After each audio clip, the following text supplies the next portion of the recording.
Siete in diretta? Buonasera a tutti, benvenuti a questo incontro che si colloca all'interno di altre iniziative che come CISL del Veneto abbiamo già fatto in merito ad altri temi tipo la riforma del fisco, gli ammortizzatori sociali e l'assegno unico e visto che domani entra in vigore il nuovo codice delle crisi d'impresa e dell'insolvenza, come CISL del Veneto abbiamo pensato fosse opportuno fare questo incontro aperto a tutti i sindacalisti e le sindacaliste della CISL del Veneto per approfondire con voi appunto le novità che questo codice delle crisi d'impresa, questo nuovo codice apporta appunto da domani. Lo faremo insieme all'avvocato giuslavorista Aldo Campesan.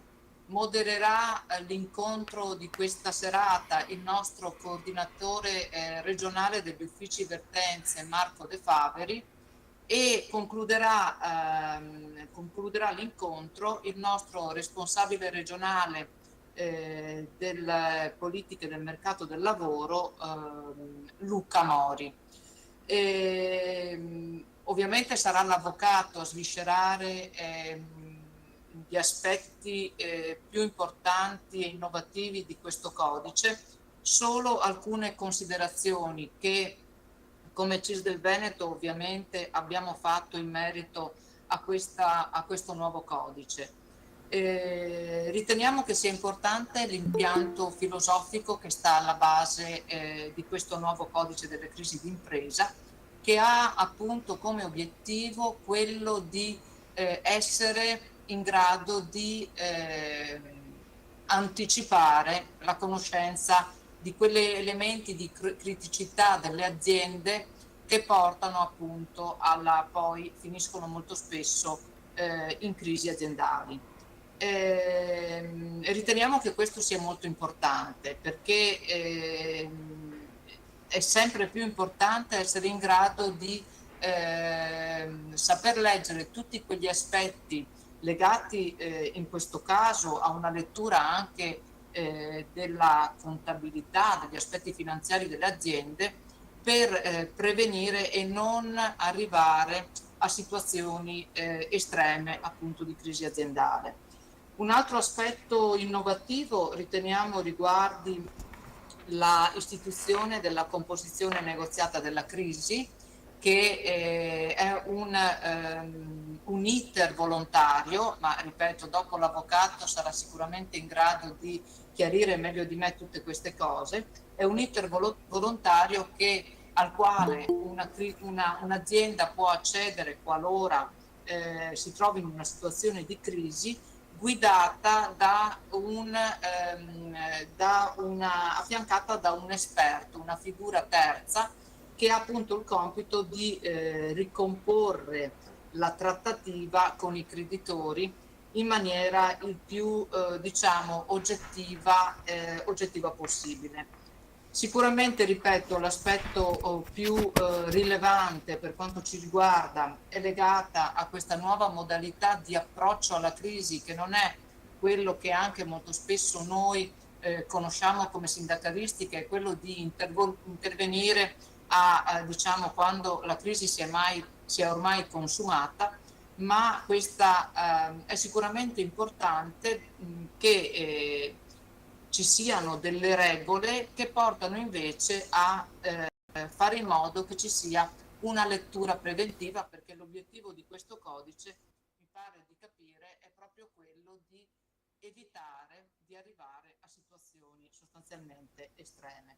Io lascio la parola assolutamente al nostro avvocato, che gentilmente ci ha dato la disponibilità di partecipare e di illuminarci rispetto a questo in questa serata, e poi appunto lascio la parola innanzitutto a Marco De Faveri per la conduzione della serata.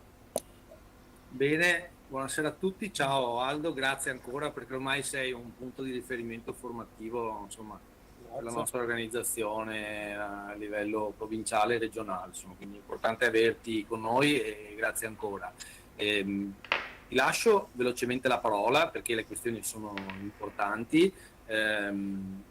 Vorrei solo dire che questo è il quarto appuntamento formativo che stiamo sviluppando nell'ambito del nuovo codice della crisi d'impresa. Noi già nel 2019 abbiamo avuto due appuntamenti importanti e di grande approfondimento, che poi peraltro sono serviti alla nostra organizzazione per mettere in moto delle iniziative volte a migliorare alcuni aspetti che erano particolarmente critici della prima versione della riforma, in particolare con riferimento ad esempio alla NASPI. Abbiamo già fatto un approfondimento come uffici legali, questo è un modo per condividere quello che abbiamo studiato. Il tema della condivisione diventerà sempre più rilevante tra della dinamica categoriale, insomma politica, e quella degli uffici legali, perché come noterete da quello che poi Aldo vi dirà, l'intreccio tra le decisioni di natura politica relazionale, operativa, e quella di natura tecnica saranno sempre più complesse, quindi gli elementi di collaborazione che dovremo avere dovranno essere sempre più strutturati e approfonditi. Lascio la parola ad Aldo, quindi, e poi raccoglieremo magari qualche domanda e con lui cercheremo di trovare risposta. Prego Aldo. Sì, grazie intanto dell'invito, della rinnovata fiducia, perché questo è un incontro che fa seguito a un precedente del 26 di giugno. Ringrazio, oltre a Luca con il quale ho concordato, e Marco, ringrazio Valeria per l'introduzione precisa che ha anticipato alcuni temi che comunque vanno affrontati. Se posso avere una qualità è quella di aver vissuto per molti anni la trincea, e cioè quello che voi vivete tutti i giorni, e cioè il confronto diretto con i lavoratori, sia chi è al patronato, chi è all'ufficio vertenza, chi è in categoria, e quindi diciamo avere la prospettiva di quello che serve e di quello che può essere utile all'ufficio vertenze o al patronato o al funzionario di categoria. Non sono in grado, nel tempo che ci siamo dati, di fare una sintesi del codice della crisi impresa, perché sarebbe come fare un'ora e un quarto la sintesi della Divina Commedia. Stiamo parlando di intanto condivido lo schermo finché parlo, così mi dite anche se è tutto a posto. Si tratta di una riforma epocale, un attimo che sta avviando. Vedi Luca, dimmi tu se vediamo male, vediamo. Sì, vediamo lo sfondo a specchio, tipo in profondità, non si vedono. Anche io, allora, no, adesso è venuto fuori.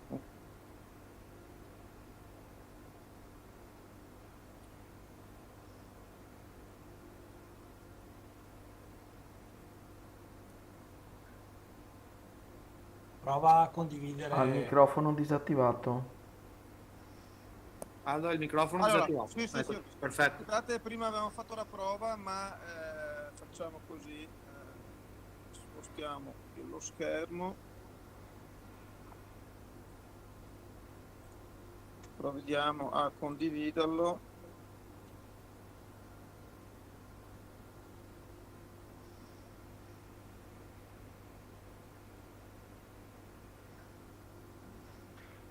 Anche in questo caso vedete, Alla presentazione vediamo sotto. prima. Alla Vediamo presentazione qua. sotto. Lo schermo in sottofondo, la non presentazione. riesco a capire come Alla mai. presentazione sotto deve prendere la schermata sotto e portarla in primo piano e avviare la presentazione. No, ma Ecco qua, ecco, Eccola ecco. là. allora facciamo così, diamo presentazione. Ok, la vedete intera? Perfetto, perfetto. Ok. Perfetto. Allora, sì, dicevo, il codice, la crisi di impresa è stata un'impresa, è stata rinviata non so quante volte, alcuni articoli non sono mai entrati effettivamente in vigore, cioè sono stati formulati, poi rivisti, abrogati. In questo momento l'ultima modifica è del 17 giugno del 2022.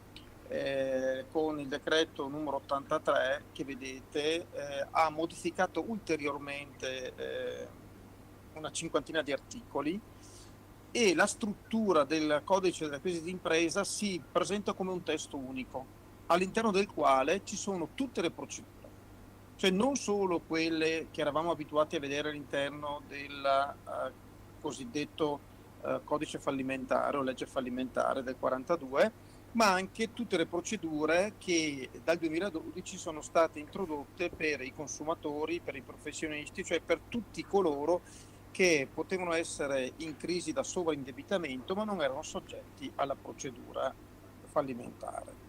Qui un primo avvertimento: riunire all'interno di un unico testo unico tutte queste procedure e stabilire anche, come vedremo poi, alcuni percorsi comuni non significa che coloro che non erano soggetti a una procedura concorsuale lo diventano.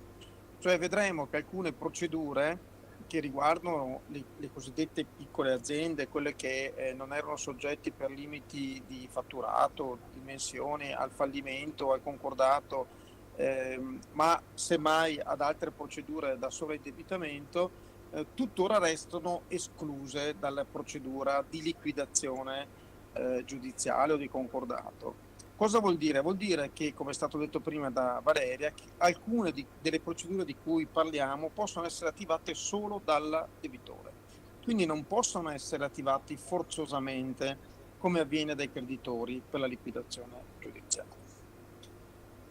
Principi ispiratori. Il tentativo è un tentativo sicuramente epocale, è un tentativo importante, è un tentativo che è giusto come dire, valutare una volta in campo.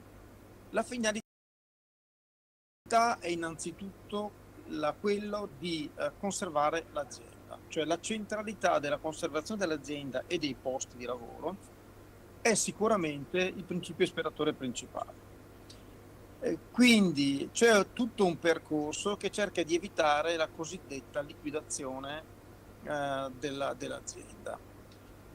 Per far questo si passa attraverso un percorso di filtro che parte da degli assetti organizzativi che vengono imposti all'azienda e che sono dimensionati a seconda ovviamente della minore o maggiore grandezza dell'azienda,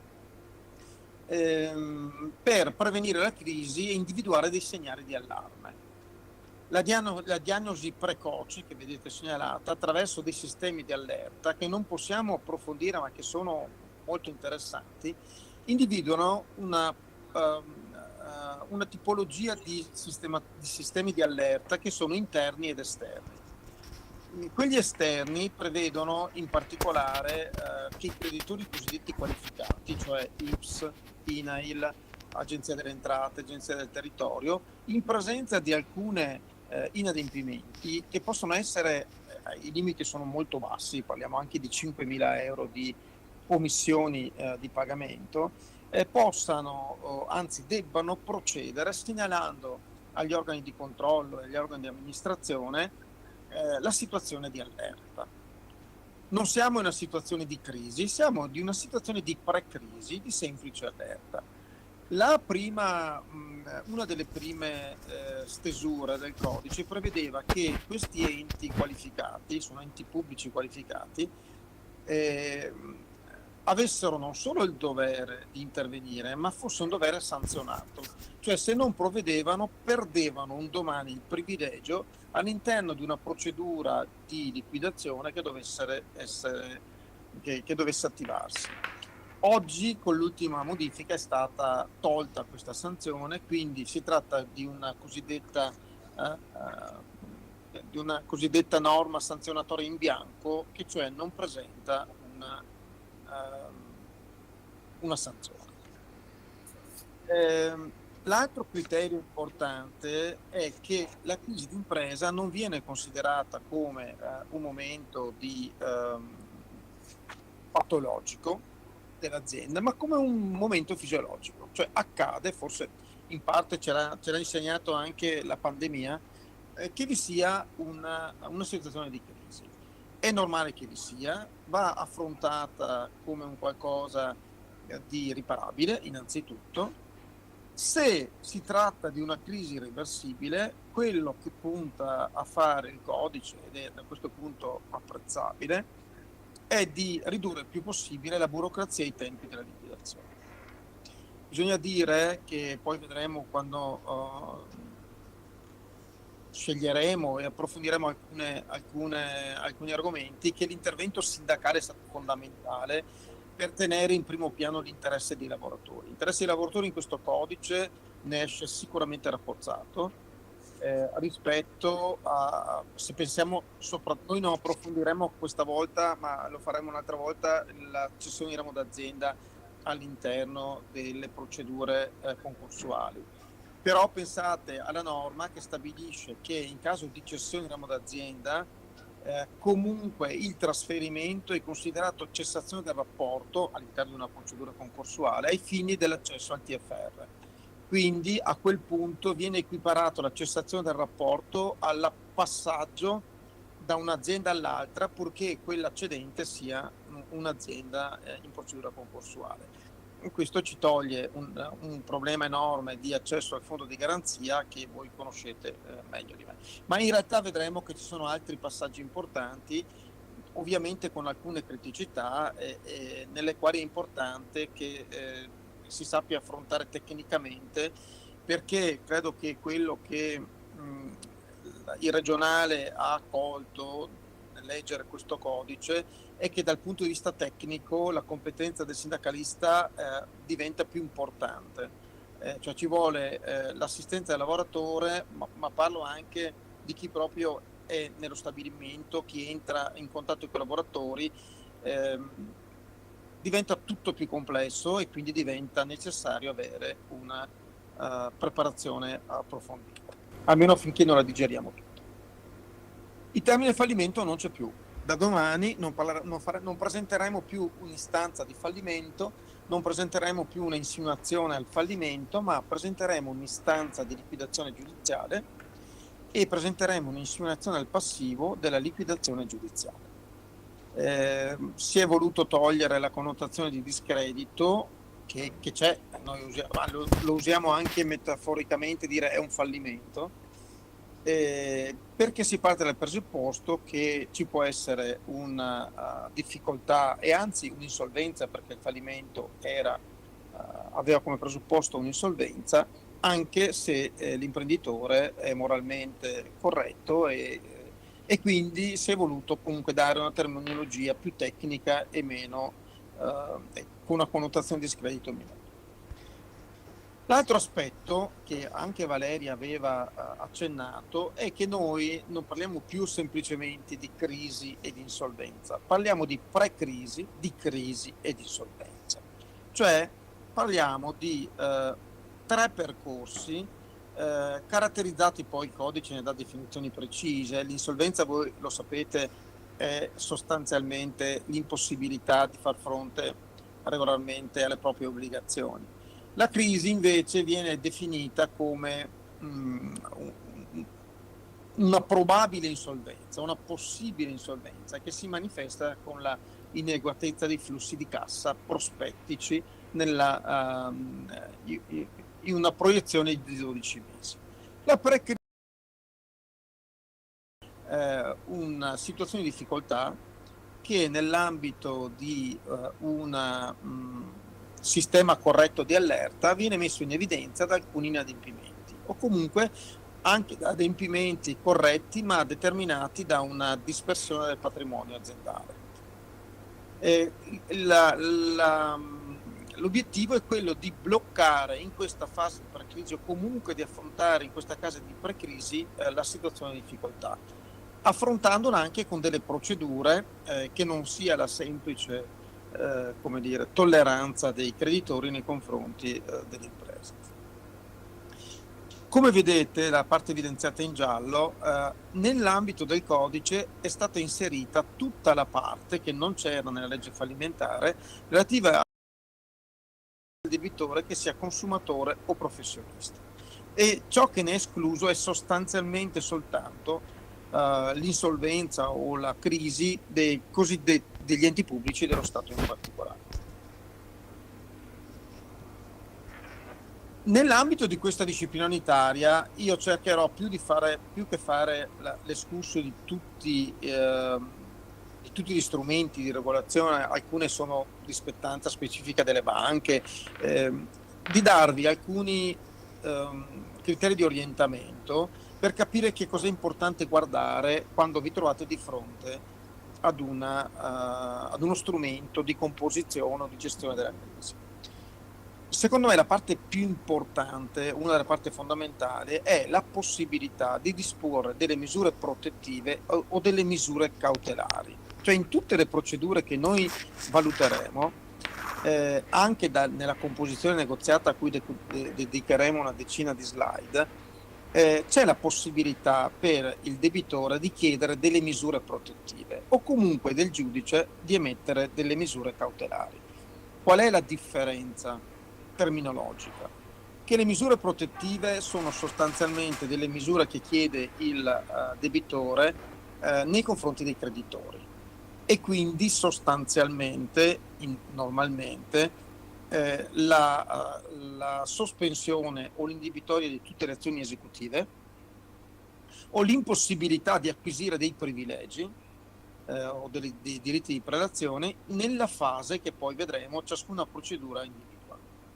La misura cautelare invece è un provvedimento autonomo del giudice che prescinde dalla richiesta del debitore e può essere anche, come dire, non nell'interesse del debitore, con il quale si vuole tutelare il patrimonio dell'impresa per tutta la fase della procedura, fino a quando la procedura non produce altri effetti, perché è chiaro che se poi va in fallimento, va in concordato, ci sono altri effetti che non richiedono queste misure, che sono misure comunque preliminari e cautelari. Questa qui è una parte fondamentale perché se, come vedremo, anche chi presenta una semplice istanza di composizione negoziata può chiedere misure protettive, vuol dire che noi ci blocchiamo, noi intendo chi come voi si attiva per il recupero dei crediti dei lavoratori, perché non possiamo procedere esecutivamente come avviene in un'ipotesi di concordato preventivo. E quindi dobbiamo sapere che le tempistiche, non tanto per il recupero del credito, quanto per il recupero la possibilità di arrivare a un'esecuzione infondata o mancata, o 2 esecuzioni mancate per l'accesso al fondo, può essere in qualche modo inibita da questi provvedimenti. Poi un giorno dedicheremo al fondo di garanzia forse un incontro a parte, perché in alcuni di questi procedimenti si può, ad esempio nel caso del sovraindebitamento, si può procedere direttamente all'accesso al fondo come se si trattasse di un vero e proprio fallimento o concordato omologato. Le misure, comunque, quelle misure che abbiamo parlato prima, non possono superare i 12 mesi, fino a che lo strumento di regolazione della crisi, l'insolvenza, non è stato omologato. Io sto cercando alcune disposizioni che vi servano come criterio di orientamento in tutte le procedure, che non siano quelle che conoscete perfettamente, come il fallimento, che diventerà liquidazione giudiziale ma che mantiene la struttura, o il concordato preventivo, che mantiene in buona parte la struttura che voi conoscete. Sempre in quest'ottica di orientamento, tenete presente che la sospensione feriale di termini in queste procedure non esiste, quindi non possiamo fare il conto della procedura della sospensione feriale dei termini. E l'altra questione molto importante è che dove non è espressamente previsto il contrario, serve il patrocinio obbligatorio del difensore, dell'avvocato.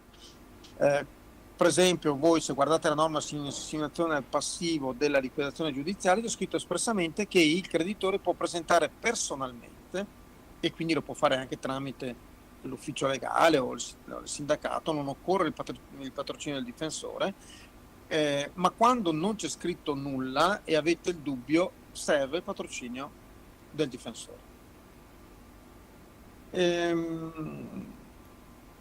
L'altra questione è che in cui ci troveremo spesso e ci siamo già trovati ad affrontare, riguarda il concorso fra varie procedure. Le procedure, gli strumenti saranno 12 e 13, stiamo parlando di una miriade di strumenti, e dobbiamo porci il problema che rapporto c'è fra questi strumenti quando vengono attivati contestualmente. Pensate all'ipotesi in cui il lavoratore presenta istanza di liquidazione giudiziale, quindi di fallimento, e il debitore presenta un diverso strumento come la composizione negoziata o piuttosto un piano di risanamento omologato, un concordato preventivo e così via. Il principio è sempre che prevale la procedura non liquidatoria. Quindi nell'ambito di quello che dicevamo prima, mantenimento dell'azienda, con preferenza si guarda tutte le procedure diciamo non liquidatorie, a meno che non sia manifestamente inammissibile, non sia manifestamente pretestuosa, il piano sia inadeguato. In questo caso vedremo poi, non è che l'istanza viene dichiarata inammissibile.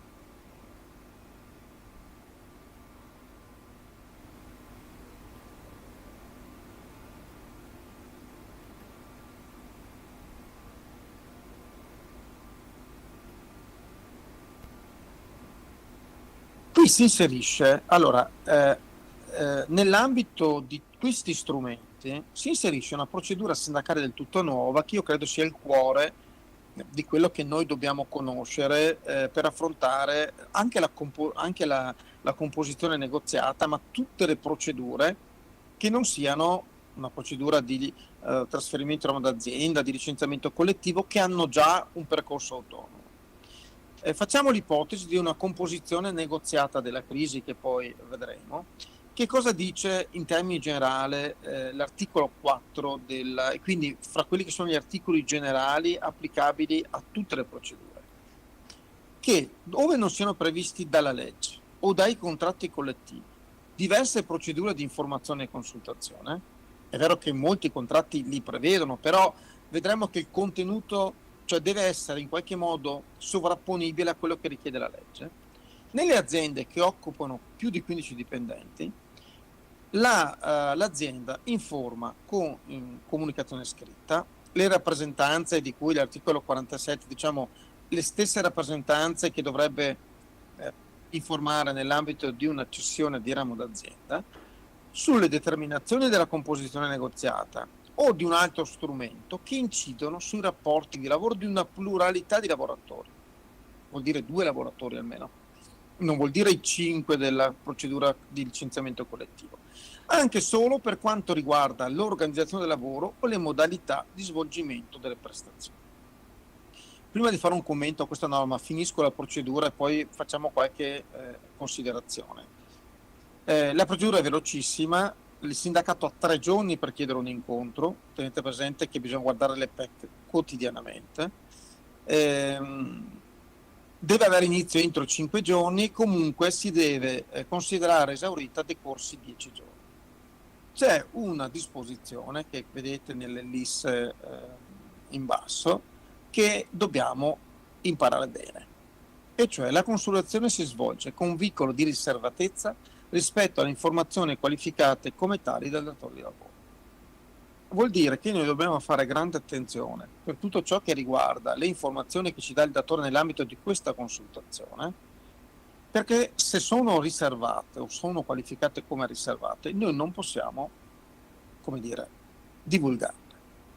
Qui si pone il problema, non possiamo divulgarle neanche al lavoratore, cioè noi siamo, non so, l'azienda mi dà dei dati di bilancio, mi dà dei dati relativi a come funziona la vendita di un brevetto e così via, sono dati riservatissimi.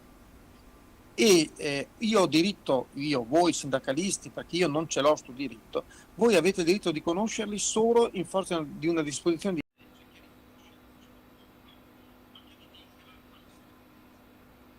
legge. Qui si pone l'altro problema importante da affrontare, che riguarda nell'ambito di queste procedure la polizza assicurativa. Cioè, a mio avviso, almeno tutti i servizi devono avere una polizza assicurativa, perché può scappare di riferire qualche cosa che non sia a un soggetto che poi lo riferisce all'azienda, e si rischia il risarcimento dei danni. Solo una breve considerazione su questo, anche perché entro le 7 so che dobbiamo chiudere assolutamente, quindi vorrei finire un po' prima e vado. Allora, questo tipo di procedura potrebbe dare luogo al 28, cioè una procedura di antisindacalità, e è difficile immaginare oggi quale può essere una rimozione degli effetti nell'ambito di un procedimento antisindacale articolo 28 nell'ambito di una procedura di questo genere. Però teniamo conto che c'è questo diritto, che ce l'abbiamo, che abbiamo 3 giorni di tempo per chiedere l'incontro, e che quindi è vero che la legge ha anticipato una situazione di allerta della crisi, ma ha anche anticipato un intervento sindacale. Cioè, tutte le volte in cui c'è qualcosa che riguarda anche 2 lavoratori e che riguarda anche solo l'organizzazione, le mansioni, stabilimenti diversi nell'ambito di una di queste procedure, voi dovete esserci, e ci siete, o potete esserci, poi è una scelta vostra. Voglio fare noi faremo, diciamo, la composizione negoziata, che è la parte iniziale, e la liquidazione giudiziale. In mezzo c'è ovviamente tutto l'oceano, però sono, diciamo, le 2 più importanti questioni. Almeno in questa fase, come la vedo io, ho dovuto fare una scelta, mi rendo conto che è arbitraria. Allora, l'imprenditore commerciale o agricolo che si trova in condizioni di squilibrio patrimoniale o economico o finanziaria, che ne rendono probabile la crisi o l'insolvenza, può chiedere alla Camera di Commercio la nomina di un esperto indipendente, quando ritenga che si possa ottenere il risanamento dell'impresa. Allora, che cos'è questa composizione negoziata? La composizione negoziata è una semplice ipotesi di mediazione che può chiedere il debitore, affidandola ad un esperto che deve aver fatto un corso di formazione, un commercialista, un consulente del lavoro, un avvocato, e che deve prendere in mano la situazione cercando di capire se c'è la possibilità, parlandone con i creditori, di risanare l'azienda. L'imprenditore deve ovviamente allegare i bilanci, un progetto di piano risanamento, l'elenco dei creditori, più altre documentazioni richieste. Quindi è una vera e propria procedura. In questo momento noi, come sindacato, come avvocato, come lavoratori, non siamo ancora interessati, perché la procedura sindacale di cui si parlava prima comunque faceva riferimento a una procedura in essere. Cioè, diversamente dalla cessione di ramo d'azienda, non c'è la dicitura chi ha intenzione di procedere a. Lo può fare anche nell'ambito della composizione negoziata. L'esperto che cosa fa? Agevola le trattative, parla con i creditori, spiega e cerca di spiegare che vi è l'interesse, per esempio, una moratoria sui crediti o trovare un'intesa di un qualche genere, e convoca l'imprenditore per valutare l'esistenza di una prospettiva di risanamento. Se ritiene che ci siano queste prospettive di risanamento, incontra tutte le parti, perché se ritiene che non ci siano, chiede l'archiviazione della procedura direttamente alla Camera di Commercio, al segretario della Camera di Commercio. Se invece richiede che vi siano, fissa degli incontri con tutti i creditori. L'obiettivo qual è? L'obiettivo è quello di arrivare ad un accordo con i creditori, con tutti o con una parte dei creditori, per far sì che l'azienda possa proseguire, perché diversamente si potrebbe trovare in una situazione di grave difficoltà. È un incarico che lui deve svolgere entro 180 giorni. Sappiamo che usciti dai 180 giorni comunque l'incarico si considera concluso.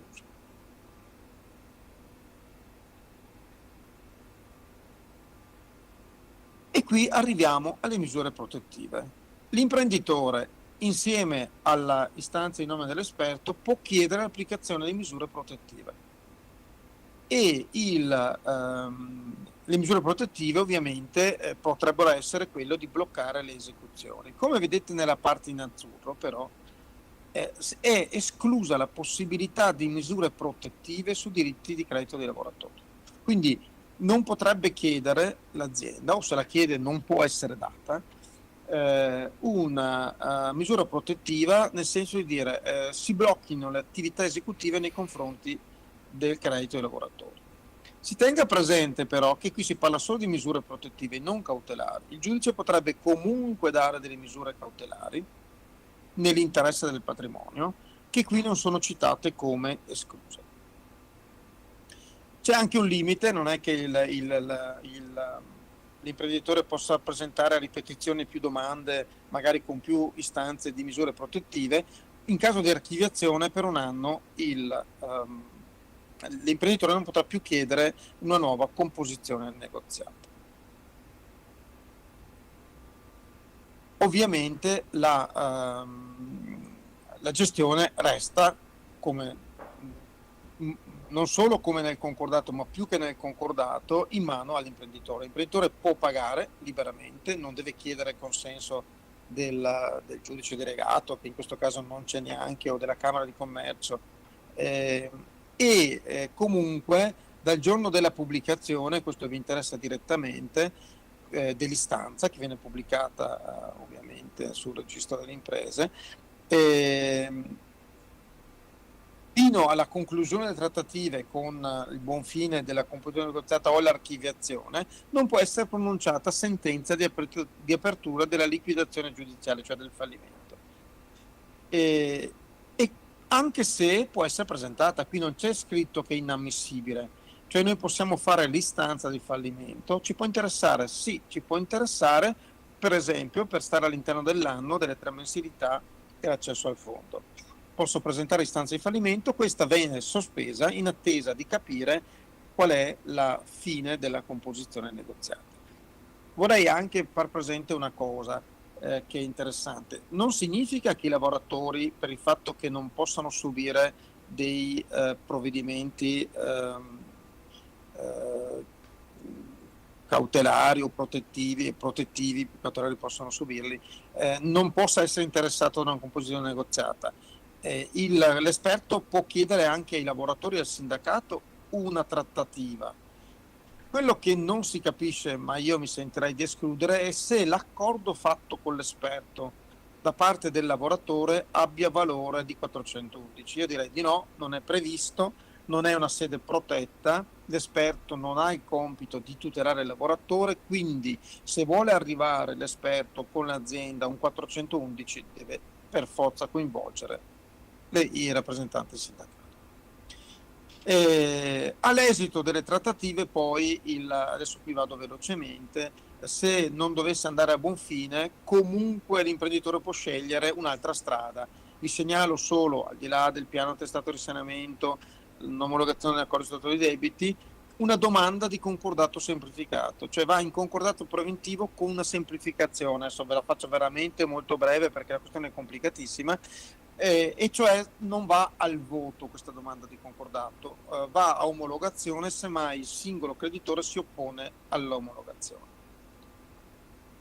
Adesso mi sposto verso la liquidazione giudiziale. Quando vi ho detto prima che da domani entrano in vigore le norme, quindi domani non c'è più fallimento ma c'è liquidazione giudiziale, devo fare una precisazione, cioè i ricorsi depositati da domani, qualcuno dice dal 16, ma insomma nel dubbio cerchiamo di non depositare nulla domani, vanno intestati istanza di liquidazione giudiziale. E tutti i ricorsi, diciamo gli strumenti, vanno ad applicare la nuova normativa solo se presentati dopo il 15 di luglio. Quelli depositati prima seguono le vecchie disposizioni. Questo è importante perché qualcuno può pensare che si faccia riferimento, non so, alla prima udienza, si faccia riferimento alla notifica del ricorso, no, si fa riferimento al deposito del ricorso. Quella è la linea di demarcazione.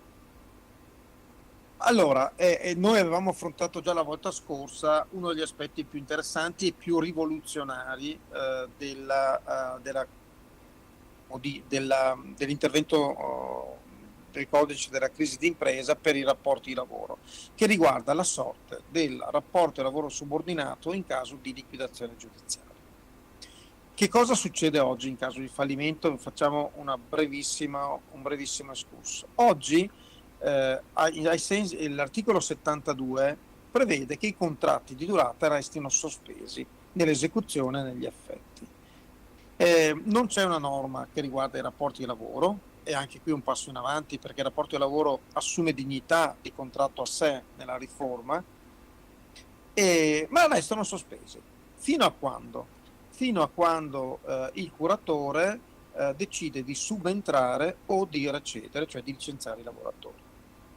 Però non c'è un termine e esiste una cosiddetta actio interrogatoria, cioè il lavoratore può tramite il proprio avvocato chiedere al giudice di fissare al curatore un termine: scegli o mi mantieni, mi tieni o mi licenzi, non puoi tenermi in una situazione di limbo.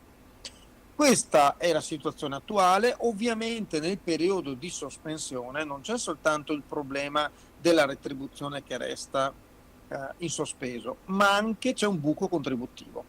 Quindi se il curatore mi subentra nel rapporto dopo 2 mesi, io mi trovo un buco di retribuzione e un buco di contribuzione per 2 mesi. Vediamo cosa succede adesso con la liquidazione giudiziaria. Allora la norma riprende ovviamente quello che era la giurisprudenza precedente e ci dice che la liquidazione giudiziaria, come il fallimento, non costituisce motivo di licenziamento.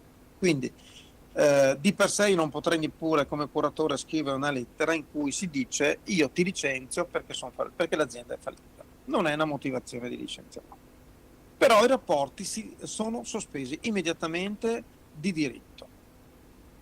Qui quindi abbiamo la legge che lo dice, non è una sentenza della Cassazione, la legge dice che i rapporti di lavoro sono sospesi, retribuzione e contribuzione, e anche ovviamente l'obbligo del lavoratore di lavorare, fino a quando il curatore, con l'autorizzazione del giudice delegato, comunica ai lavoratori di subentrarvi. Quindi io ti comunico, guarda, lavoratore, che io subentro nel rapporto, io che sono terzo curatore subentro nel rapporto, oppure ti comunico il licenziamento.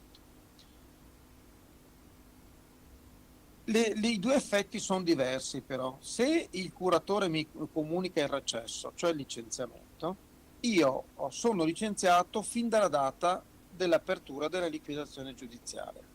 In questo caso vado in NASPI e vado in NASPI retroattivamente e limito, anzi annullo il problema della contribuzione, avendo la contribuzione figurativa NASPI. Mentre se il curatore decide di subentrare, subentra con effetto dalla comunicazione. Quindi se dopo 2 mesi, 3 mesi il curatore mi dice ok, subentro nel rapporto di lavoro, a quel punto mi trovo nella situazione di avere un buco contributivo, oltre che retributivo. Teniamo presente che a fronte di tutto questo ci può essere con la sentenza una dichiarazione di continuità aziendale, cioè la sentenza può dire può annullare l'effetto della sospensione dei rapporti di lavoro, dicendo c'è continuità aziendale, il curatore subentra immediatamente nei rapporti e il lavoratore prende la retribuzione e ha la contribuzione versata. Il curatore provvede a trasmettere all'ispettorato territoriale del lavoro l'elenco dei dipendenti. Adesso salto alcune formalità perché sono già le 18:25 e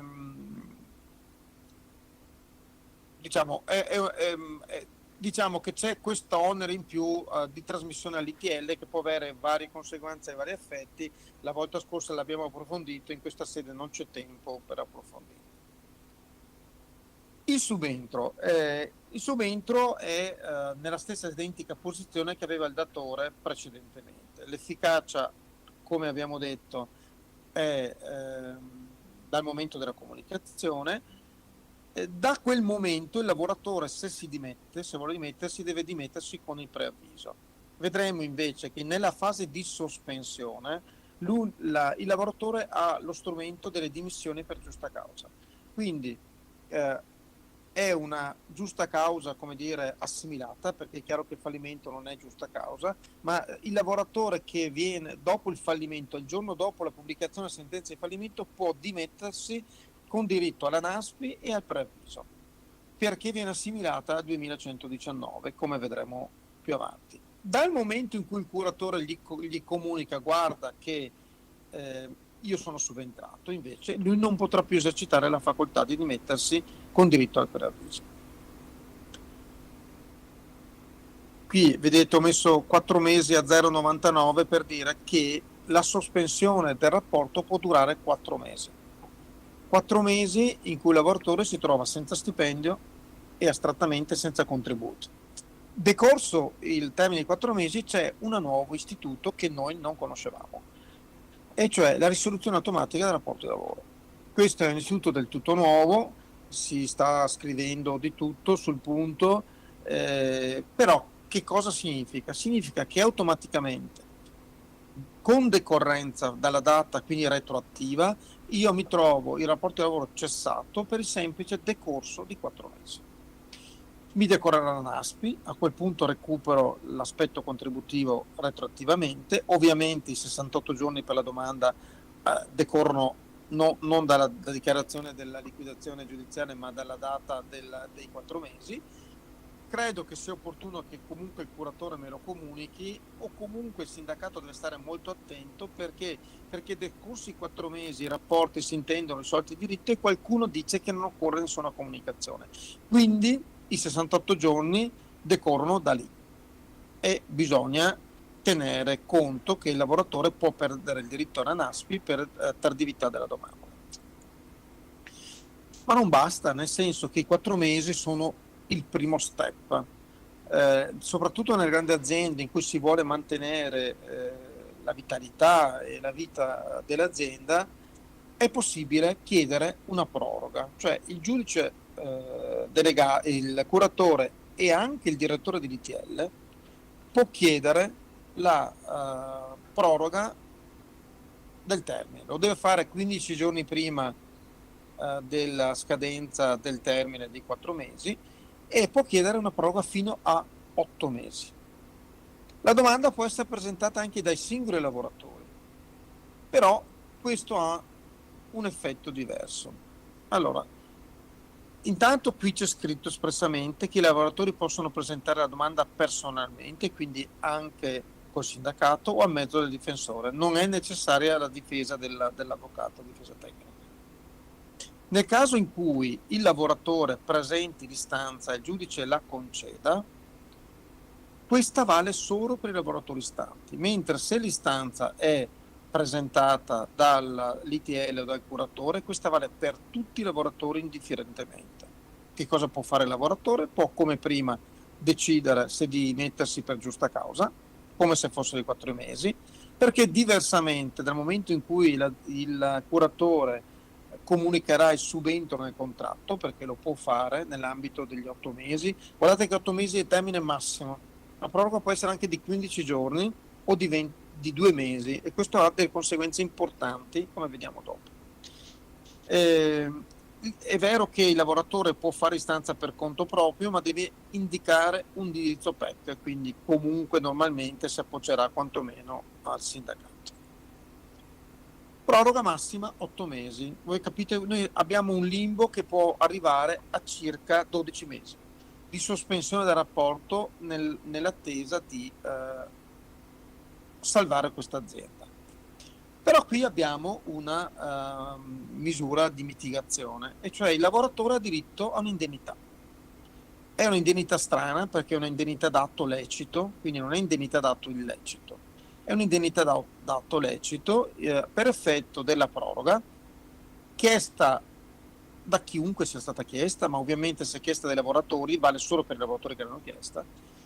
È una indennità che è sostanzialmente calcolata secondo la retribuzione utile per il TFR, che è di minimo di 2 mensilità al massimo di 8. Sono 2 mensilità per ogni anno di servizio e non inferiore a 2 ma 8. Voi capite che cosa significa questo? Significa che se la proroga è fatta di un mese, l'indennità non è collegata al mese, ma è collegata all'anzianità. Quindi io potrei prendere 8 mensilità di indennità per il semplice fatto che è stato prorogato il termine di un mese. C'è però un'altra criticità, e cioè che una volta finita la proroga, che sia di un mese o di 8 mesi, i rapporti si intendono risolti di diritto. E il diritto all'indennità ce l'ho solo in questo caso, cioè soltanto nel caso in cui si arrivi al termine degli 8 mesi o del mese o di 2 mesi, cioè al termine della proroga. Se io mi dimetto prima del termine non ho diritto all'indennità, ed è un'indennità messa in prededuzione, cioè come credito successivo all'apertura giudiziale. Poi casomai se avete bisogno qui andiamo sulle domande, perché vedo che sono già le 18:30. Quindi la risoluzione di diritto, che è una situazione per noi nuova, non conosciuta, opera in presenza di 2 circostanze, cioè l'apertura della procedura giudiziale e il decorso del termine, che sia il termine iniziale di 4 mesi, che non si può ridurre, o che sia il termine prorogato con provvedimento del giudice delegato. Ecco, noi riteniamo che la risoluzione di diritto sia equiparabile al licenziamento per ragioni oggettive al fine del calcolo dei numeri di dipendenti licenziati. Cioè fate l'ipotesi che il lavoratore, cioè il curatore decida di subentrare solo in alcuni rapporti e più avanti cessi questi rapporti. A mio avviso, se cumulando le risoluzioni di diritto con i licenziamenti dei lavoratori a cui aveva comunicato il subentro, comunque c'è il diritto, c'è l'obbligo di attivare la procedura di licenziamento collettivo se si superano i 5 licenziamenti. Risoluzione di diritto alla NASPI, diritto all'indennità sostitutiva del preavviso. Problemi aperti, abbiamo detto prima, c'è la recesso prima della scadenza del termine, non prendono indennità. Proroga breve e diritto a indennità con lavoratori di anzianità di 4 anni, proroga lunga di 8 mesi con lavoratori che hanno anzianità magari di solo un anno e che ricevono solo 2 mesi di indennità. Quindi c'è il rovescio della medaglia, il lavoratore che ha un'anzianità molto breve, viene fatta una proroga di 8 mesi, lui si trova 8 mesi ad aspettare in sospensione senza quindi, e magari dopo 8 mesi si subentra il curatore nei rapporti di lavoro perché riesce a accedere all'azienda, trova un compratore o un acquirente, lui si trova 12 mesi senza contribuzione, senza retribuzione, con diritto a soli 2 mesi di indennità. Le dimissioni per giusta causa ne abbiamo parlate prima, è una conquista importante dovuta a un intervento del sindacato, perché prima, questa qui è una riforma che è avvenuta nel 2019, mi pare nel 2020, se non mi ricordo chiaramente la modifica, mentre prima non ci si poteva dimettere se non trascorsi cioè durante i 4 mesi, adesso è espressamente previsto che ci si possa dimettere con diritto alla NASPI e con diritto al preavviso. Problemi aperti.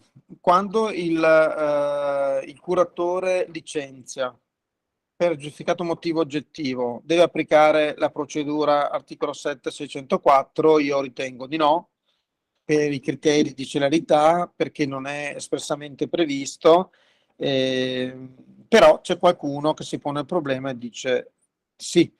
Chi dice di no dice che nella legge si parla di recesso e non di licenziamento. Per quanto riguarda invece la motivazione, a mio avviso, scusate, torno indietro perché a mio avviso va motivato perché, perché la legge dice che la liquidazione giudiziale non è motivo di licenziamento. Sto andando, ho ancora 3-4 slide, per cui sto andando alla fine. È prevista anche tutta la procedura di licenziamento collettivo.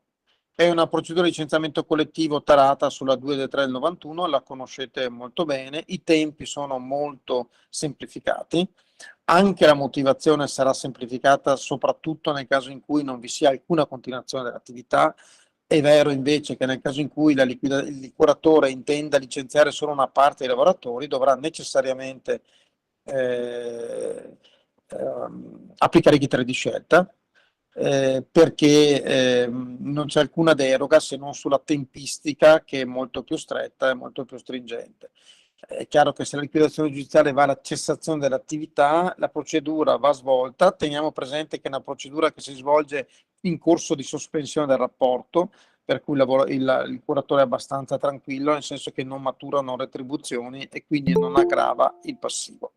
Il resto è la esatta ripresa degli articoli 4 e 24 della legge 293 del 91 imposte dalla normativa comunitaria.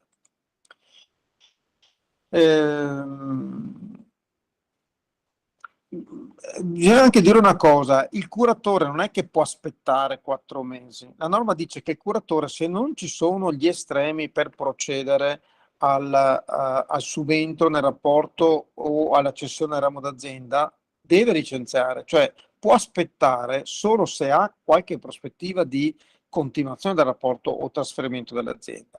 Questo è importante perché ci sono già diverse sentenze, perché questo c'era anche nella vecchia normativa, che stabiliscono l'obbligo di risarcimento del danno del curatore, che abbia atteso semplicemente per inedia, per imperizia, per negligenza, senza licenziare il lavoratore per diversi mesi. Quindi la norma dice che deve procedere senza indugio. Ovviamente, come prima, come abbiamo detto prima, il recesso ha effetto retroattivo e quindi il lavoratore recupera la NASP. C'è una parte, un chiarimento importante che vedete evidenziato rosso e giallo, in cui si dice che nell'ambito della procedura e dell'esame congiunto i rappresentanti dei sindacati possono farsi assistere ove ritengono opportuno da esperti. Questa è una norma che è stata aggiunta perché molte aziende contestavano la presenza degli avvocati in particolare, ma possono essere anche esperti commercialisti, consulenti al lavoro, specialmente nelle grandi aziende, nelle quotate in borsa, e possono essere esperti finanziari, contestavano la presenza di terzi perché la norma parla solo di sindacato. Ovviamente si trattava di una contestazione fine a se stessa, però si poneva il problema e a volte, scusate, sono tornato indietro, si poneva il problema di fare entrare o non fare entrare questi esperti. Quindi oggi si può andare tranquillamente con l'avvocato o si può andare con l'esperto di borsa, si può andare con l'esperto di finanza, con l'esperto di energia, con l'esperto, perché ovviamente nell'ambito di una trattativa il sindacalista dovrebbe avere una competenza a 360 gradi, non può averla e quindi si fa affiancare degli esperti. L'altra questione che è poco conosciuta, e qui siamo veramente all'ultima slide, siamo anche verso la fine del tempo, riguarda quali sono le conseguenze di un licenziamento illegittimo irrogato dalla liquidazione giudiziaria o irrogato oggi da un curatore fallimentare, perché tenete presente che per un po' andremo avanti con i vecchi fallimenti, cioè i vecchi fallimenti continuano così, le istanze che abbiamo depositate restano identiche, non dobbiamo fare assolutamente niente.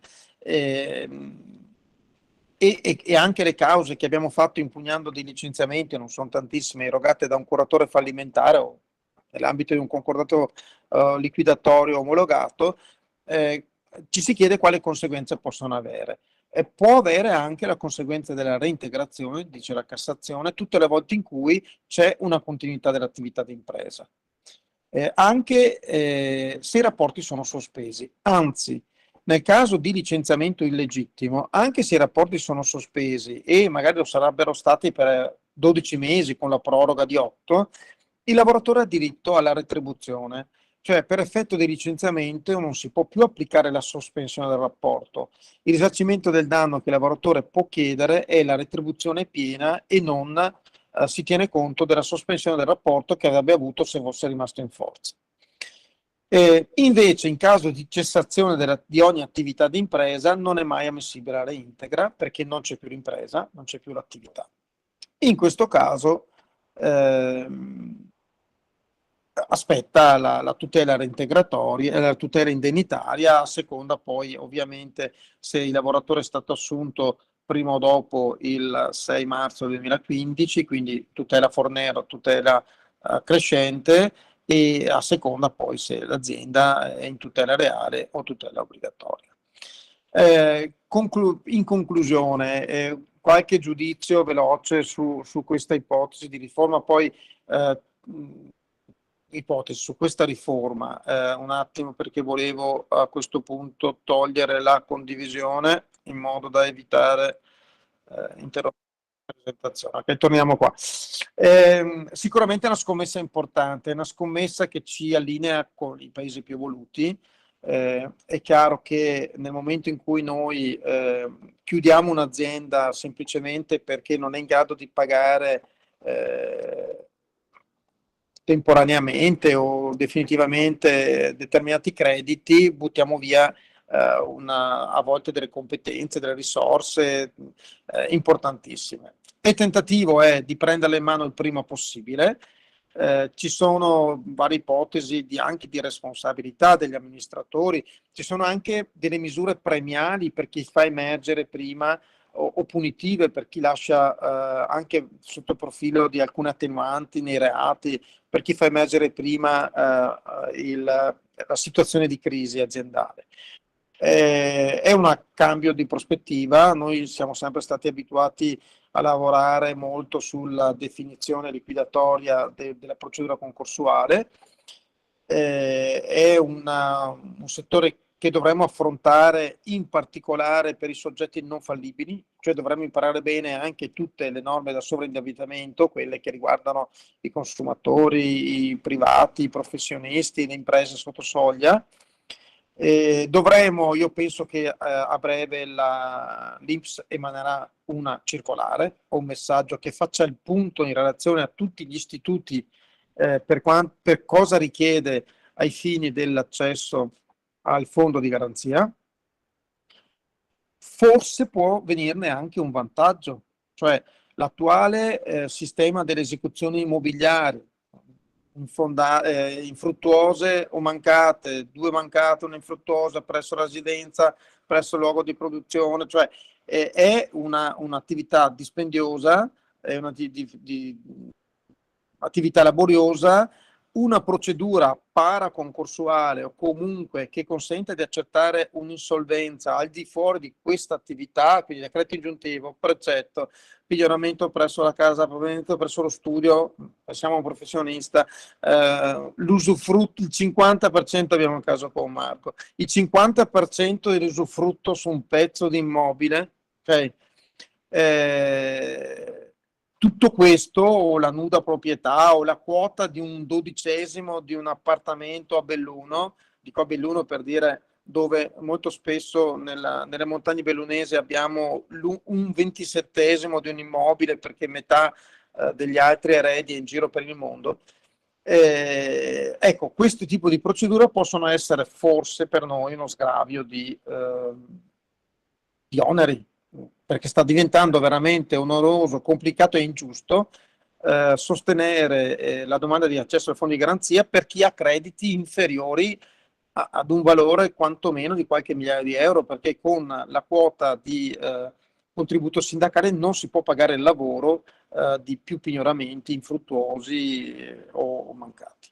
Io mi fermo qua e lascio alle domande, c'è un quarto d'ora, spero di non aver abusato della vostra pazienza e ringrazio ancora.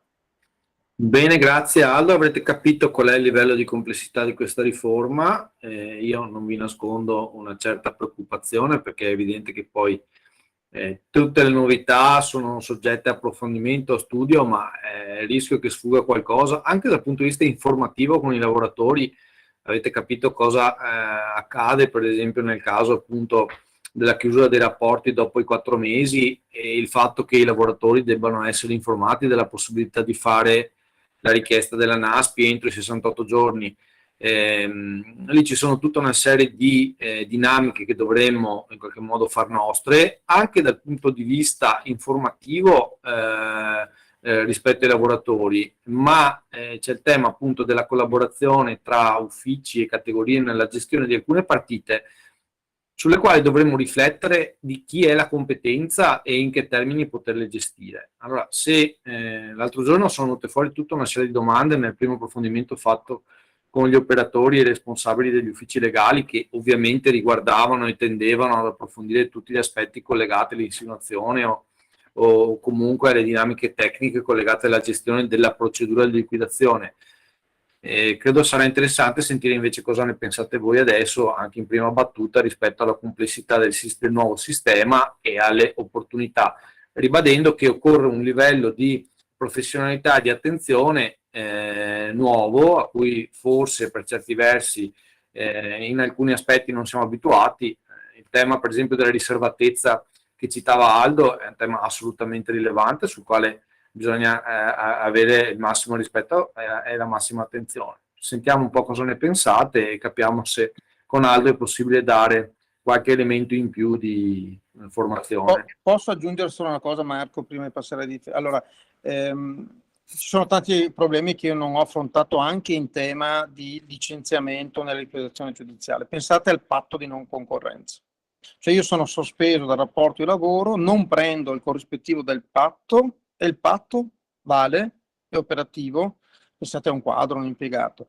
Anzi, se mi mandate la mail o mi mandate le mail di tutti, siccome come studio abbiamo sostenuto un libro che ha scritto mio figlio sul licenziamento nella liquidazione giudiziale, vi mando il file, è un libro vero e proprio, sono 200 rotte pagine, con il quale magari alcuni temi tipo questo è affrontato il patto di non concorrenza nell'ambito delle licenze. Ovviamente, siccome sono studi fatti prima di qualsiasi sentenza, non è ancora uscita la sentenza su queste cose qua, è chiaro che dovete prenderla come interpretazione, ma quantomeno poi facendo, si va bene con il Word perché si può fare il cerca, si può trovare anche gli argomenti specifici che magari uno ha, almeno può essere un vademecum utile.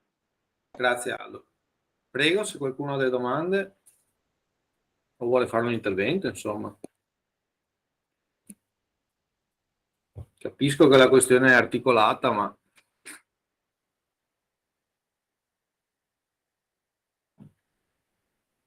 tenete presente che anche i magistrati, gli esperti, i commercialisti che hanno sempre si trovano in difficoltà.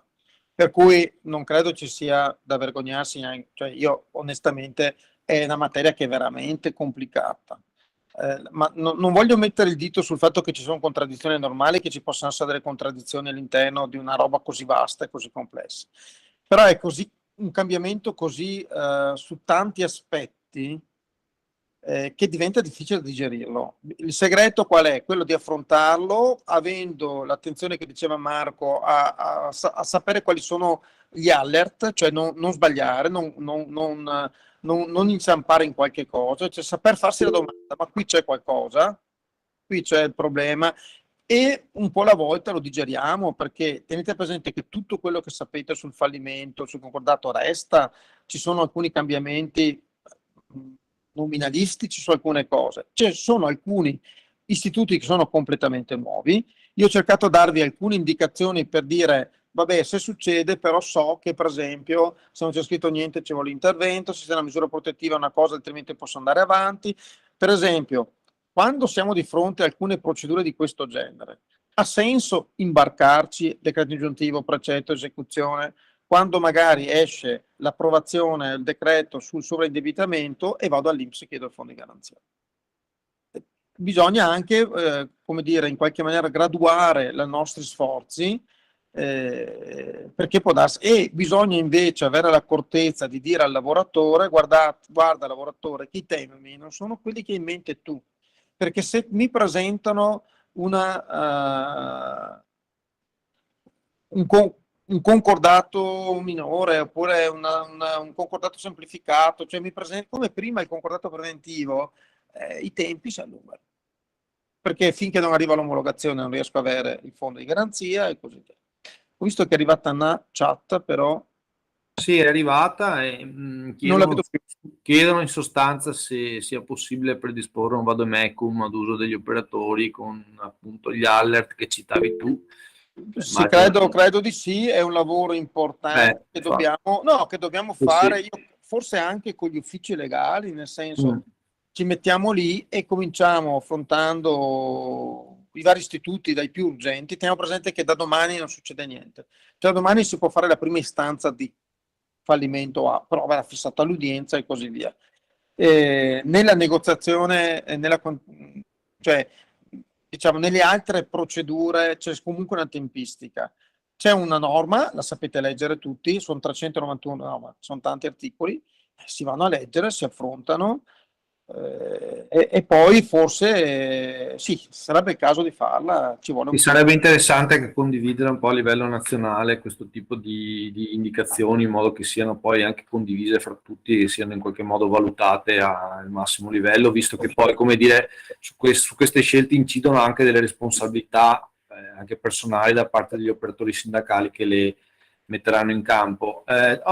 Erminia che voleva intervenire, prego Erminia. Ciao Aldo, sono Erminia, Isascat, Ufficio Vertenze. Ho una cosa fresca proprio di ieri. Mi arriva una pratica di recupero crediti.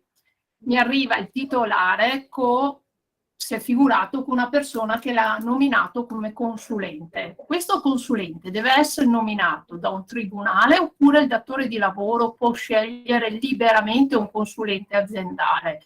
Perché mi ha fatto una proposta economica che voleva un 410, l'importo inferiore rispetto al TFR.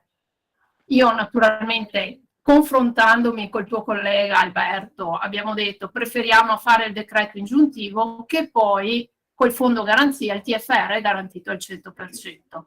Però questo consulente che mi trovo di fronte deve essere nominato dal tribunale oppure Diciamo che siamo completamente, come dire, al di fuori del codice della crisi d'impresa.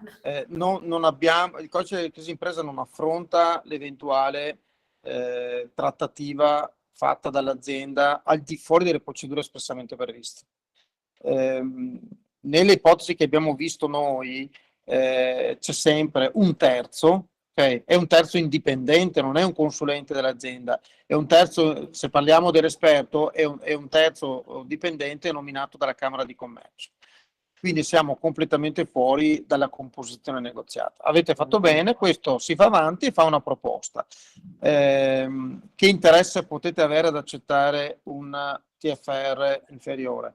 Qualche volta ci può essere l'interesse quando si tratta di un soggetto non fallibile che porta delle risorse finanziarie del suocero piuttosto e voi sapete benissimo che magari avanza 1.200 euro di TFR, dovete farvi tutti, e magari ha un decimo di un immobile.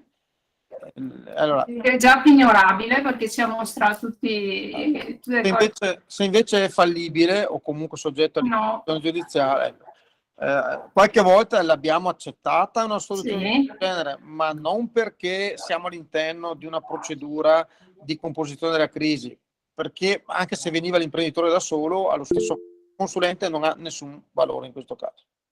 Ok. Bene, Grazie. grazie Erminia. Silvia Cocco, prego. Prego Silvia.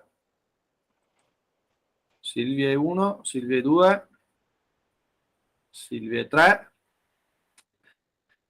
Chiede Oriella, la nomina del consulente è a carico della Camera di Commercio, ma deve avere requisiti particolari e o essere iscritto a qualche albo professionale?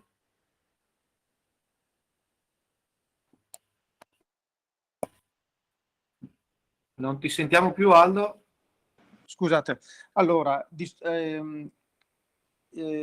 una procedura complessa. Per fare l'esperto occorre avere delle caratteristiche, quindi sono quasi tutti iscritti all'albo, adesso mi viene in mente gli avvocati, consulenti di lavoro e commercialisti, vengono comunque designati dai singoli consigli dell'ordine, quindi si fa la domanda come esperti di quella materia, e quindi si fa una domanda al consiglio dicendo: siccome io ho seguito 8 procedure, posso fare l'esperto di.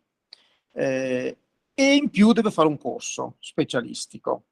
Quindi ci vuole la sequenza di sono soggetti particolari, non mi ricordo se dentro ci sono i ragionieri, mi pare che siano consulenti di lavoro, avvocati e commercialisti. Devono essere disegnati come specialisti dal proprio ordine e devono aver fatto un corso.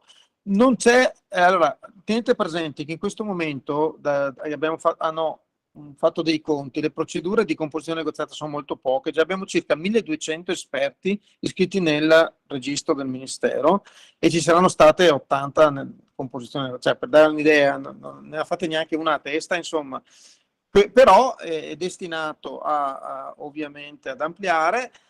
Qual è l'unico obiettivo? L'unico obiettivo è poter avere degli strumenti di inibizione dell'esecuzione per un'azienda che dice è un momento di difficoltà, ma mi arriva il credito di evito il pignoramento in banca, evito le situazioni, ma so che mi riprendo. Ecco, questa è la finalità.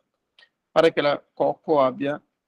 Sì, scusatemi, Silvia, prego. Scusatemi, allora sono Silvia Cocco della Fisasca CISL, appunto Padova Rovigo. Vabbè, ora avrai tantissime domande che potrei stare qui fino a domani mattina, ma vedo di vedere di quello che mi interessa di più. Allora, nel codice della crisi dell'impresa e dell'insolvenza diceva l'avvocato che ci sono delle misure protettive, giusto? E che l'insolvente che il debitore può chiedere, giusto, nei confronti dei creditori.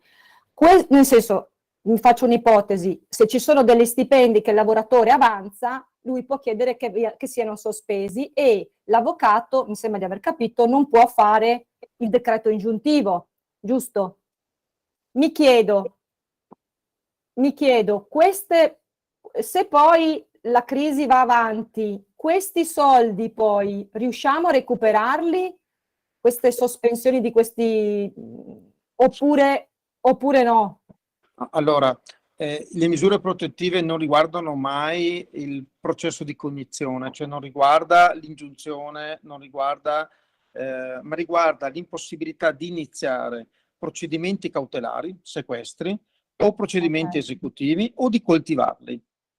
Quindi se io avevo fatto un pignoramento e interviene una richiesta di composizione negoziata con una misura protettiva, a parte il fatto che in questo caso non è prevista la possibilità di bloccare i crediti di lavoro, ma su altre, faccio l'esempio classico del concordato. Noi sappiamo che nell'ambito del concordato preventivo non solo io non posso proseguire con azioni esecutive, ma in teoria senza l'autorizzazione del giudice non mi può neanche pagare la retribuzione corrente, e adesso lì hanno messo una pezza a questa cosa qua. Quindi la risposta è no, sicuramente posso andare a recuperarli dopo, non sono persi, anche perché le misure protettive non possono andare oltre i 12 mesi.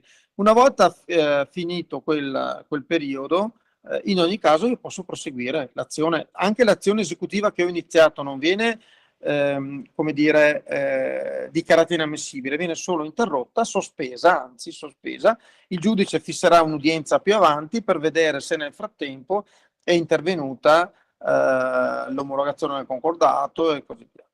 Un'altra cosa, invece, per la liquidazione giudiziale, tu dicevi che quelli che arriveranno adesso, quindi dopo il 16 di luglio, dopo il 15 di luglio, si chiameranno appunto non più fallimento, ma la liquidazione giudiziale. Allora, se ci sono stati dei fallimenti, cioè il Tribunale di Padova, di Vicenza, che per esso ha emesso, cioè ha fatto fallire un'azienda il 12 di luglio, io procedo con la vecchia intimazione. Non solo, ma se tu oggi depositi un'istanza di fallimento, va avanti come istanza di fallimento con la norma del 42. Quindi quella precedente. Sì, quindi non Perfetto. solo anche se la deposito oggi, su domani c'è qualcuno che dice entra in vigore domani e domani qualcuno dice no, ma da quelle depositate al 16, ma insomma non stiamo qui a discutere su questa roba qua. Però oggi sicuramente se io deposito un ricorso che verrà quindi molto di più di sentenze di fallimento già emesse, si guarda la data del ricorso. Ok, un'altra cosa, la possibilità che il lavoratore possa dimettersi per giusta causa. Lì mi sono un attimo persa, nel senso che lui può farlo nel momento in cui c'è il subentro, No, può farlo sempre se non c'è il subentro. Cioè sempre una volta, sì, una ma volta deve esserci l'intenzione del subentro oppure deve esserci proprio l'atto del subentro? Nel senso che io ho, per esempio, un'azienda ci deve essere la comunicazione del subentro. Quindi una comunicazione ufficiale. Mi deve arrivare la comunicazione del subentro. Ma se c'è invece solamente il curatore che mi dice guarda che forse il mese prossimo faremo, che so io, un subentro con un'altra azienda, o comunque ci sarà la prosecuzione con la curatela fallimentare, io mi posso dimettere prima. Bene. Ok, grazie. Grazie Silvia, ringrazio ancora Aldo perché poi credo che ci saluteremo tutti e lasciamo le parole a Luca per le conclusioni. Grazie a tutti. Allora, brevissimamente, un ringraziamento naturalmente a tutti voi che avete partecipato ed anche all'avvocato Campesan, e io vi do praticamente un arrivederci, nel senso che abbiamo già pensato, condiviso anche di fare una serie di interventi quest'autunno a partire da settembre nei territori e in presenza, perché come avete capito la norma è complessa, è nuova per molti aspetti, ci sono soprattutto tutta una serie di elementi che danno un ruolo anche, come dire, nuovo al sindacato. Vi basti pensare che noi siamo depositari di diritti di informazione e di consultazione sia per quanto riguarda l'articolo 4 che citava l'avvocato Campesan nel nuovo codice di impresa, sia per i licenziamenti collettivi nella 223, sia per l'articolo 47 della 428 del 90, ovvero quando ci sono i trasferimenti di azienda. Naturalmente ci sono tutte le procedure degli ammortizzatori sociali che prevedono anche lì diritti di informazione e di consultazione.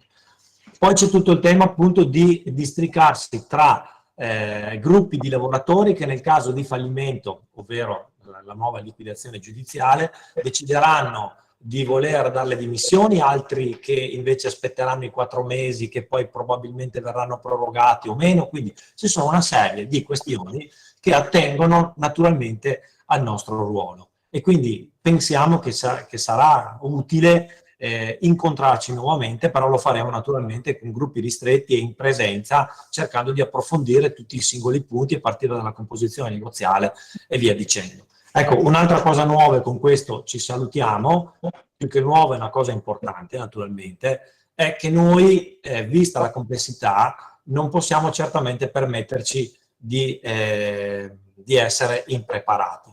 Però è ancora più importante che nel passato un lavoro di squadra, nel senso che dovremmo coordinarci, dovremmo capire bene, perché non possiamo tutti sapere tutto. C'è il ruolo dell'operatore sindacale che gestisce la vertenza, ci sono, diciamo, gli uffici vertenze che vanno a supporto assieme ai legali, diciamo, nelle procedure specifiche e soprattutto a supportare e consigliare gli operatori. C'è un'unità di crisi anche presso la CIS del Veneto con operatori dedicati che tengono conto un po' dei fenomeni di carattere generale che possono dare ulteriori strumenti e soprattutto si possono interfacciare con l'istituzione della Regione Veneto, che a sua volta ha un'unità di crisi funzionante, ok, e che può coadiuvare nelle varie crisi, è già successo in passato più volte, diciamo, sia il sindacato che l'impresa, per trovare soluzioni o per trovare, per esempio, acquirenti o imprenditori che vogliano subentrare. Quindi io vi rinnovo il saluto e il ringraziamento e un arrivederci a presto e alla programmazione di quegli appuntamenti di cui parlavamo poc'anzi dopo il rientro dalle vacanze. Grazie a tutti e buona serata e buon proseguimento. Grazie. Buona serata. Arrivederci. Grazie. Buona serata a tutti. Grazie.